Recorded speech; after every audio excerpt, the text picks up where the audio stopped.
कहानी के शुरुआत में एक लड़की दिखाई जाता है जिसका नाम इरिस है। कुछ समय पहले उसके साथ एक बहुत ही दर्दनाक हादसा हुआ था। उसका छोटा बेटा एक ऊंची जगह से गिर गया था और इरिस अपनी आंखों के सामने उसे बचा नहीं पाई। उस दिन के बाद से इरिस पूरी तरह टूट चुकी थी। उसे लगता था कि अगर उसने थोड़ी सी भी सावधानी रखी होती तो शायद आज उसका बेटा जिंदा होता। यही बात उसे हर दिन अंदर ही अंदर खाए जा रही थी। एक दिन वो अपने बेटे की यादों से जुड़ी एक सुनसान पहाड़ी पर पहुंचती है। आंखों में आंसू और चेहरे पर सिर्फ दर्द नजर आ रहा था। अब उसके पास जीने की कोई वजह नहीं थी और फिर अपनी जेब से एक छोटा सा चाकू निकालती है और पहाड़ी के किनारे जाकर खड़ी होती। उसे देखकर ऐसा लग रहा होता है कि आज वो कोई बहुत ही बड़ा कदम उठाने वाली है, लेकिन तभी पीछे से एक आदमी की आवाज आती है। इरिस तुरंत पीछे मुड़कर देखती है। वहाँ एक अनजान आदमी खड़ा होता है और धीरे धीरे उसके पास आकर उससे बात करना शुरू कर देता है। वो इरिस को समझाता है, उसका दर्द सुनता है और उसे शांत करने की कोशिश करता है। पहली नजर में वो आदमी काफी नेक और भरोसेमंद लग रहा होता है, लेकिन इरिस को बिल्कुल भी अंदाजा नहीं होता कि जिस आदमी को वो अपने मददगार समझ रही है वही कुछ देर बाद उसकी जिंदगी का सबसे बड़ा डरावना सपना बनने वाला था।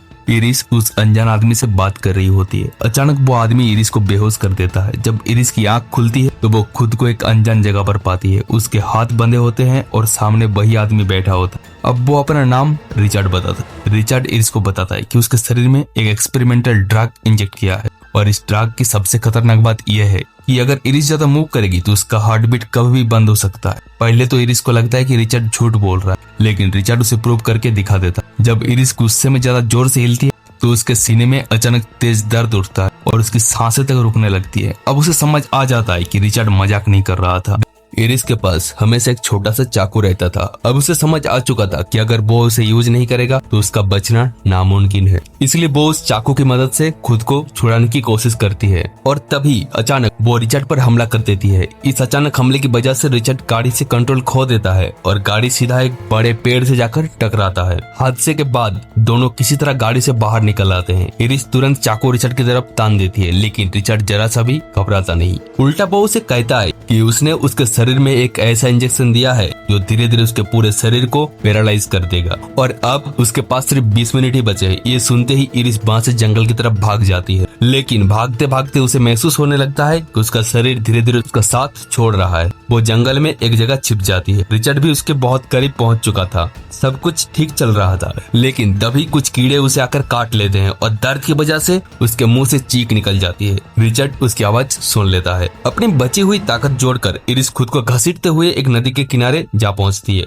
और उसमें गिर जाती है। अब तक इंजेक्शन का असर लगभग पूरे शरीर में फैल चुका था। वो तैर भी नहीं सकती थी। नदी का तेज बहाव उसे अपने साथ बहुत दूर ले जाता है। काफी देर बाद इरिस एक सुनसान जगह पर पहुंचती है। वहाँ पड़े पड़े उसका नजर दूर एक घर पर पड़ती है, लेकिन वो इतनी भी ताकत नहीं जुटा पाती कि खुद वहाँ तक पहुँच सके। कुछ देर बाद एक आदमी उसे देख लेता है और उसे अपने घर ले आता है। एक पल के लिए लगता है कि इरिस शायद बच गई, लेकिन कुछ ही देर बाद रिचर्ड भी उस जगह पहुँच जाता है। वो उस आदमी से बात करना शुरू करता है और थोड़े ही देर में उस आदमी को ये पता चल जाता है कि कुछ बहुत गलत है, लेकिन तब तक बहुत देर हो चुकी थी। रिचर्ड उस आदमी को मार देता है और घर में आग लगा देता है। दूसरी तरफ इरिस मदद मांगने के लिए खिड़की के पर्दे को ऊपर नीचे करना शुरू कर देती है, लेकिन रिचर्ड की नजर उस पर पड़ जाती है। वो तुरंत उसे उठाकर फिर से अपनी गाड़ी में डाल देता है। कुछ दूर जाने के बाद गाड़ी का पेट्रोल खत्म हो जाता है।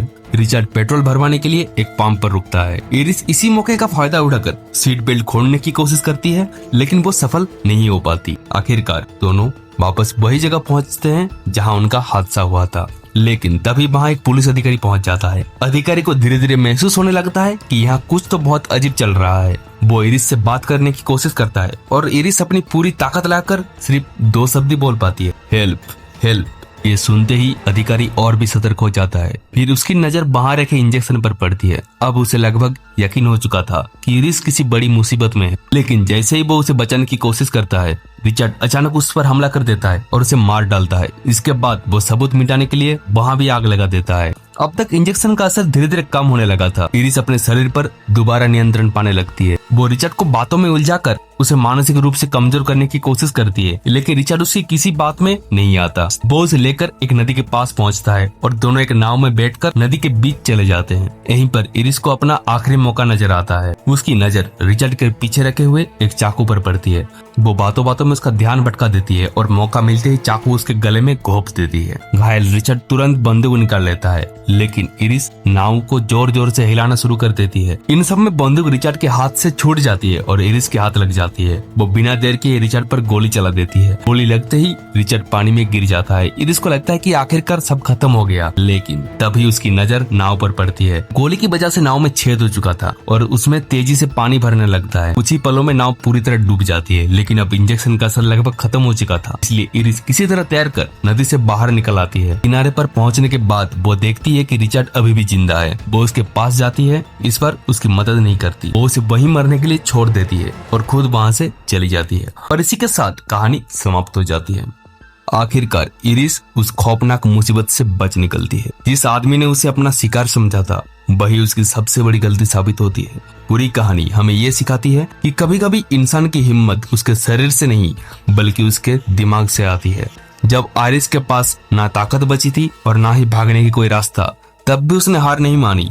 लेकिन दोस्तों, अगर आपको लगता है कि आज की कहानी डरावनी थी, तो अगली कहानी उससे भी कई गुना ज्यादा तनाव से भरी हुई है, क्योंकि अगली बार कुछ लोग ऐसे घर में घुसने वाले हैं जहां उन्हें लगता है कि अंदर रहने वाला इंसान कमजोर है, लेकिन सच्चाई कुछ और ही होता है। अगली वीडियो में हम देखेंगे एक रात 3 चोर आसानी से पैसे कमाने के इरादे से एक घर को निशाना बनाते हैं। उन्हें खबर मिलती है कि उस घर में रहने वाला एक बूढ़ा आदमी अकेला रहता है। सबसे हैरानी की बात यह होती है कि वह आदमी देख भी नहीं सकता। तीनों को लगता है कि उनकी जिंदगी की सबसे आसान चोरी होगी। वो चुपचाप घर के अंदर घुस जाते हैं। शुरुआत में सब कुछ उसके प्लान के मुताबिक चल रहा होता है, लेकिन तभी उन्हें एहसास होता है कि इस घर में कुछ अजीब है। घर के अंदर इतना सन्नाटा होता है कि उनकी सांसों की आवाज तक सुनाई दे रही थी और फिर अचानक उन्हें महसूस होता है कि शायद इस घर में वो लोग अकेले नहीं है। जिस इंसान को उन्होंने कमजोर समझा था वो हर आहट सुन सकता है, हर कदम पहचान सकता है। और तब शिकारी और शिकार का खेल पूरी तरह पलटने वाला है। आगे क्या होता है ये जानने के लिए अगली वीडियो का इंतजार जरूर कीजिए। और अगर आपको ऐसी कहानियां पसंद है तो चैनल को सब्सक्राइब करना बिल्कुल मत भूलिए। तब तक के लिए बाय।